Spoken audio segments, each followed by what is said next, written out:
नमस्ते विद्यार्थी मित्रों, कक्षा 10वीं में हिंदी में आज हम बात करेंगे सूचना लेखन। सूचना लेखन जो बोर्ड एग्जाम में 5 अंक का होता है।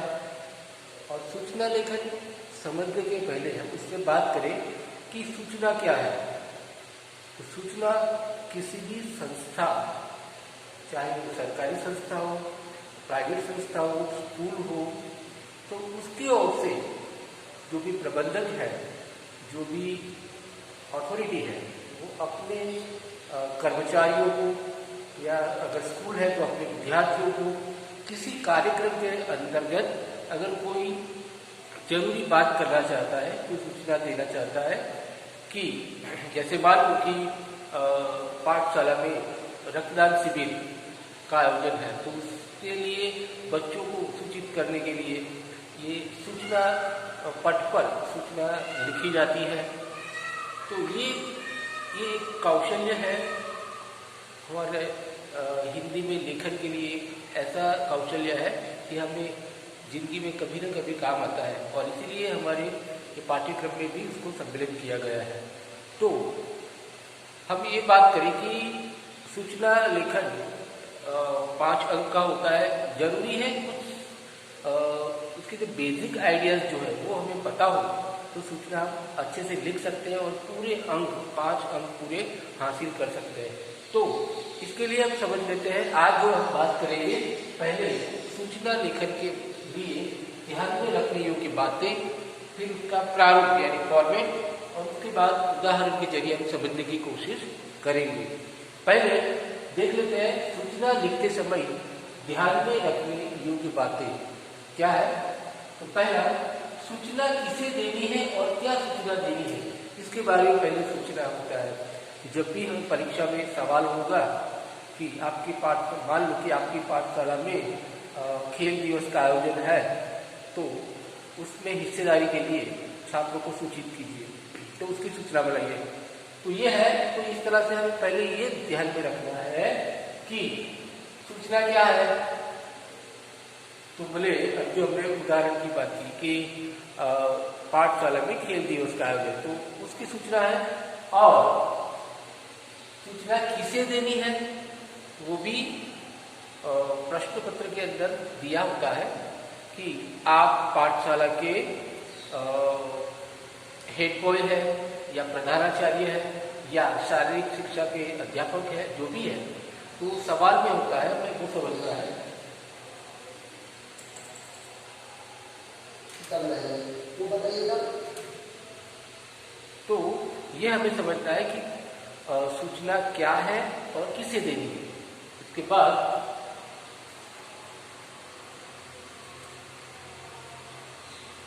बात करें तो सूचना की भाषा सरल होनी चाहिए। जब सरल भाषा में होना चाहिए, नहीं कि हम ऐसे अटपटे कठिन शब्दों का प्रयोग करें जिसको पढ़ना है उसको समझ में ना आए। ऐसा नहीं करना चाहिए, हमें सरल भाषा में सूचना लिखनी चाहिए। आगे है, सूचना जिस बारे में है उसकी समय सीमा कितनी है। उस पर हमेशा ये ध्यान रखना है कि कौन सी दिनांक और कितना वक्त, टाइमिंग कितना है, वो भी हमें वहाँ मेंशन करना होता है। तो सूचना जिसके बारे में है और उसकी समय सीमा यानी टाइम लिमिट क्या है वो बताना है।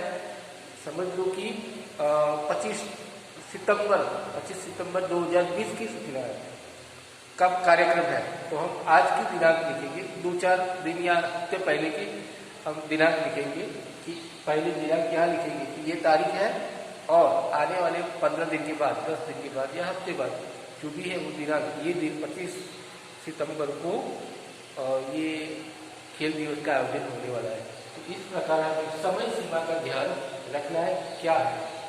उसके बाद समय और दिनांक स्पष्ट होनी चाहिए। जो भी हम लिखते हैं समय और दिनांक वो स्पष्ट रूप से लिखना चाहिए। और इसके लिए दिनांक लिखने का मैं आपको एक सुझाव देता हूँ, किस तरह से लिखेंगे। मान लो कि आज 21 सितंबर है, तो हम लिखेंगे 21, फिर सितंबर, फिर 2020, 2020। तो इस प्रकार से समय और दिनांक हमें लिखना है। समय जो भी है वो 9 बजे सवेरे या 4:30 बजे जो भी है वो हमें स्पष्ट रूप से लिखना चाहिए। आगे सूचना लंबी नहीं होनी चाहिए। सूचना काफ़ी लंबी होगी तो बोरिंग साबित होगी और कोई पढ़ने में उसे रुचि नहीं दिखाएगा। इसके लिए जरूरी है कि सूचना लंबी ना हो। जितना जरूरी है वही हम बात करेंगे, वही बताएंगे। इसके लिए मैं कहना चाहूँगा कि सूचना ज़्यादा से ज़्यादा 50 या 60 शब्दों तक की होनी चाहिए। जैसे हम बात करें कि एक लाइन में अगर 10 शब्द आते हैं तो ऐसे 5-6 लाइन ऐसे लिखवा, पर वो स्पष्ट होना चाहिए, ज़्यादा अधिक लंबी सूचना नहीं होनी चाहिए। आगे, यदि आपके प्रश्न पत्र में शब्द सीमा दी गई है तो आपको ध्यान रखना है कि आप उसी शब्द सीमा के अंदर अपनी सूचना को पूरा करें। न दुकान जल्दी बंद हो, न देर से बंद हो, क्योंकि परीक्षा में समय का काफ़ी महत्व रहता है। दूसरे प्रश्न छूट न जाए, अधूरी न रह जाए, इसलिए हमें शब्द सीमा को ध्यान में रख करके सूचना लिखनी होती है। आगे है, स्थान और पता सही लिखा होना चाहिए। हम जो स्थान लिखेंगे तो वो भी एक परफेक्ट होना चाहिए कि पाठशाला के मैदान में या जो भी है वो हमें स्थान सही रूप से लिखना चाहिए, उसका पता लिखना चाहिए सही रूप से, ताकि कोई कंफ्यूजन पैदा न हो, एकदम क्लियर कट सूचना हो। आखिरी मुद्दा देखिए,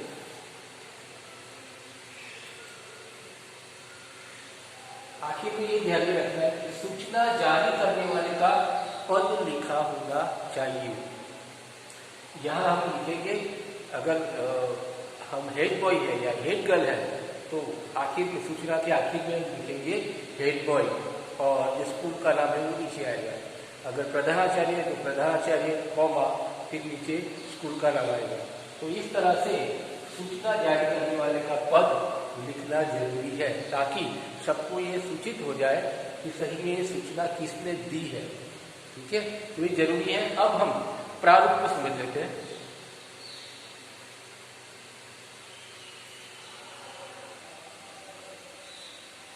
प्रारूप को समझते हैं।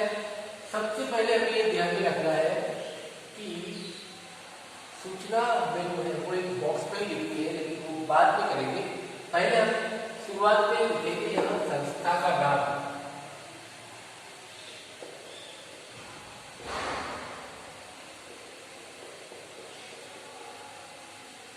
जो भी सरकारी संस्था है, अर्ध सरकारी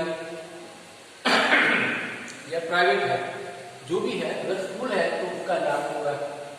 हमें ये ध्यान रखना है कि ये सेंटर में होना चाहिए और बड़ी लेटर में लिखना है संस्था का नाम। उसके बाद हम लिखेंगे विषय।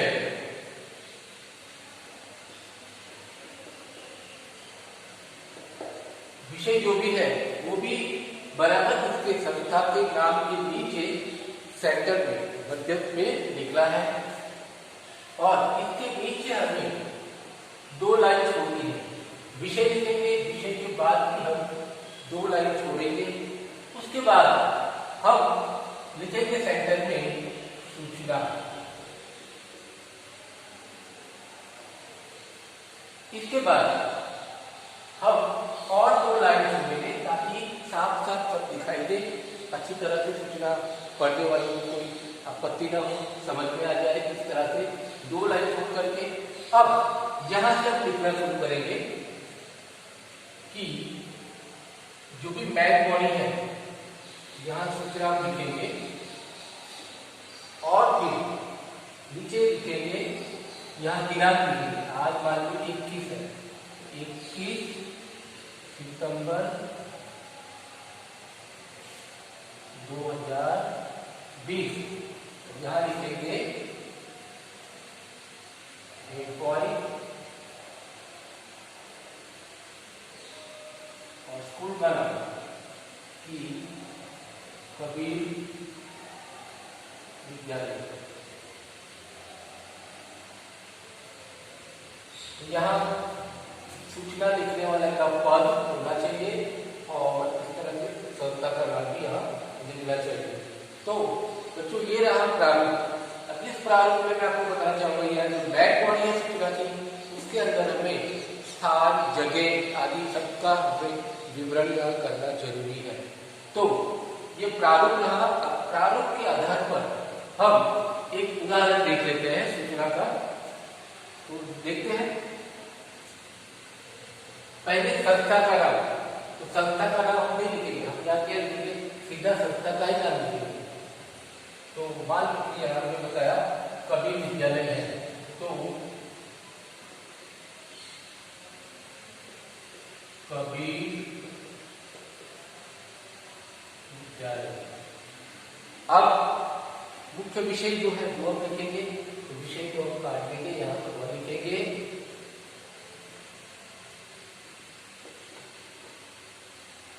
खेल दिवस का आयोजन। ठीक है। अब इसके बाद दो लाइन हमको छोड़नी है।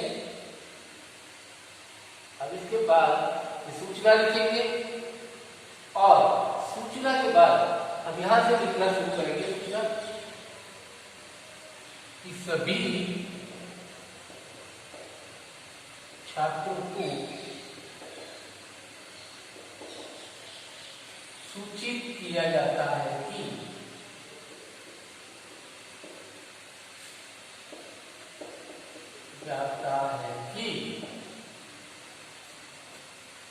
दिनांक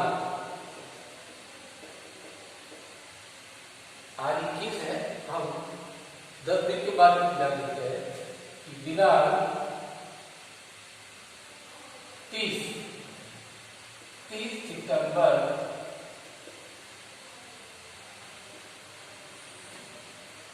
शनिवार के दिन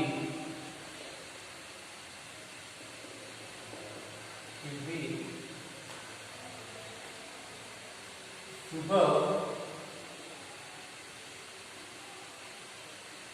9 बजे हमारी पाठशाला के मैदान में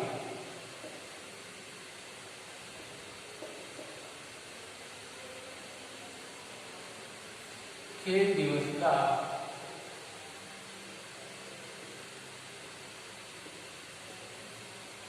का आयोजन रखा गया है, निश्चित किया गया है, निश्चित किया गया है। जिन छात्रों को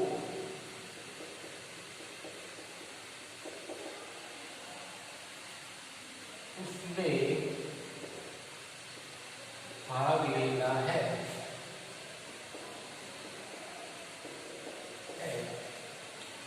वे सभी छात्र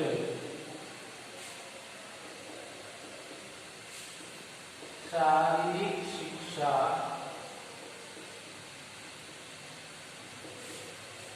अध्यापक को 2 दिन में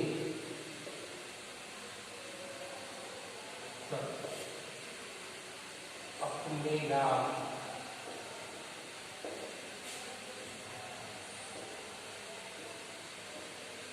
लिखा दे। खेलों की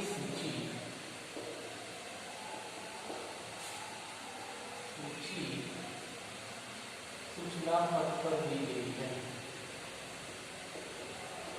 और दी गई है। तो यहां हमने देखा सभी छात्रों को सूचित किया जाता है कि दिनांक 30 सितंबर शनिवार के दिन सुबह 9 बजे हमारे पाठशाला के मैदान में खेल दिवस का आयोजन निश्चित किया गया है। जिन छात्रों को उसमें भाग लेना है वे सभी छात्र शारीरिक शिक्षा अध्यापक को 2 दिन तक अपने नाम लिखा दे। खेलों की सूची सूचना पट पर दी गई है। तो इस प्रकार आखिर में हम डेट भी लिखेंगे और यहाँ पद भी लिखेंगे लिखने वाले। तो इस प्रकार सूचना इस तरह से ये प्रारूप के हिसाब से हमने लिखी है। इसी तरह से हम दूसरे उदाहरण भी लिख सकते हैं। सूचना में बस यही हमें ध्यान में रखना है, ये प्रारूप को ध्यान में रखते हुए पहले संस्था का बड़े अक्षरों में नाम, उसके बाद विषय, फिर सूचना लिखना है हमने, और इसमें वर्तन की गलती नहीं होनी चाहिए। अब पूरा सूचना जो है इस तरह से लिखनी है हमें, 50-60 से ज़्यादा नहीं होना चाहिए। तो इसमें समय और दिनांक और स्थान और पद, ये सब कुछ हमें इसमें मेंशन करना है, अच्छे से दिखाना है। तो ये स्पष्ट रूप से हमारी सूचना तैयार हो गई।